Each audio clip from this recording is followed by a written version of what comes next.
اللہ تعالیٰ نے، اللہ کے نبی نے جیسے روزے کو پیش کیا نا، یہ کسی عمل کو ایسے پیش نہیں کیا کہ آپ ممبر پہ کھڑے ہوئے اور فرمایا ماذا یستقبلکم وماذا تستقبلون، وہ کون آ رہا ہے، تم کس کے سامنے جا رہے ہو؟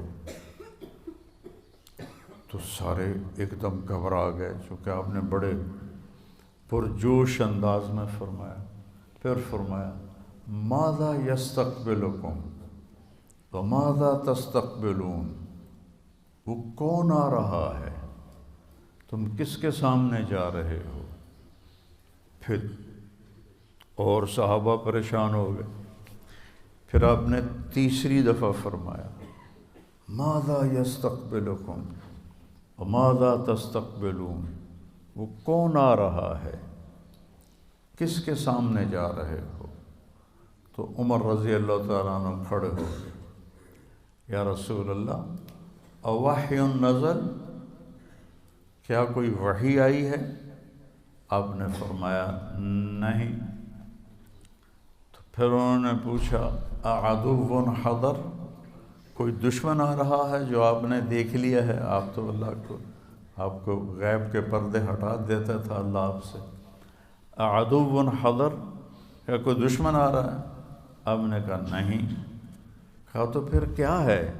آپ نے کہا رمضان آ رہا ہے۔ یہ تعبیر نہ نماز کے لیے ہے، نہ حج کے لیے ہے، نہ زکوٰۃ کے لیے ہے، اور نہ جہاد کے لیے ہے، نہ تہجد کے لیے ہے، نہ ذکر کے لیے ہے، نہ تلاوت کے لیے ہے۔ کسی عمل کی یہ تصویر کشی میرے نبی نے نہیں فرمائی جیسی کہ روزے کی فرمائی، رمضان آ رہا ہے۔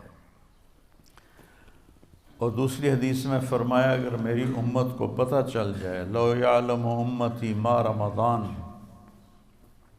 لتمنت ان تکون السنۃ کلھا رمضان، اگر میری امت کو پتہ چل جائے کہ رمضان کی کیا قیمت اور کیا فضیلت ہے، تو سارے تمنا کریں کہ کاش سارا سال ہی روزے ہوتے، سارا سال ہی رمضان ہوتا۔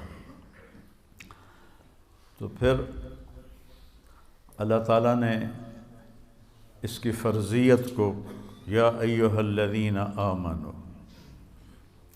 کتب علیکم الصیام، تم پہ روزے ہم نے فرض کیے ہیں، کما کتب علی الذین من قبلکم، جیسے تم سے پہلے لوگوں پر ہم نے روزہ فرض کیا تھا، تم پر بھی فرض کیا ہے۔ کیا ملے گا؟ لعلکم تتقون، تمہیں تقوی ملے گا۔ تو روزے کے ساتھ کیا ہوتا ہے؟ تقوی مل جاتا ہے۔ جب تقوی ملتا ہے من یتق اللہ یجعل لہ مخرج ویرزقہ من حیث لا یحتسب، جو تقوی اختیار کرتا ہے اللہ تعالیٰ اس کو وہاں سے رزق دیتا ہے، اس کو ہر تنگی سے راستہ دیتا ہے، اور وہاں سے رزق دیتا ہے جہاں سے اس کو وہم و گمان بھی نہیں ہوتا۔ اب یہ راستہ صرف مسلمان کے پاس ہے کہ اگر وہ تقوی اختیار کرتا ہے تو اسے اللہ وہاں سے دے گا جس کا اس کو وہم و گمان بھی نہیں ہوگا۔ من یتق اللہ یجعل لہ من امرہ یسرا، جو تقوی اختیار کرے گا اللہ اس کے لیے آسانیاں پیدا کر دے گا۔ من یتق اللہ یکفر عنہ سیئاتہ ویعظم لہ اجرا، جو تقوی اختیار کرے گا اللہ اس کے گناہوں کو معاف کر دے گا، صاف کر دے گا۔ یکفر کا مطلب ہوتا ہے نشان مٹا دینا، عفا کا مطلب ہوتا ہے چھپا دینا، اور تکفیر کا مطلب ہوتا ہے نشان مٹا دینا۔ اللہ ان کے گناہوں کے نشان مٹا دے گا اور ان کا اجر بہت زیادہ کر دے گا۔ ان تصبروا وتتقوا لا يضركم کیدہم شیئا ان اللہ بما یعملون محیط۔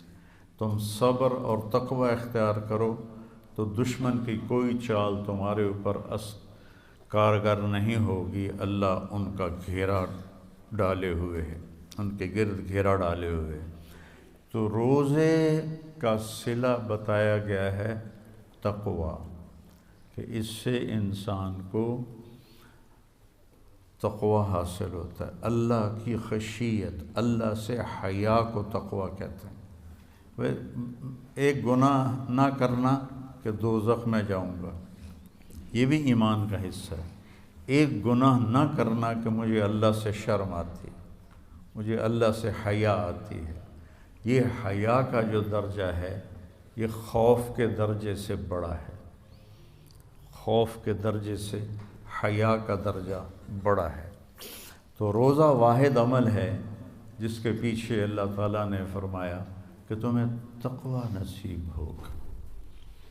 اور اللہ کے نبی کا فرمان ہے من صام یوما تطوعا ثم اعطی ملء الارض ذهبا لم یستوف ثوابه دون یوم الحساب، کہ جس نے نفلی روزہ رکھا، نفل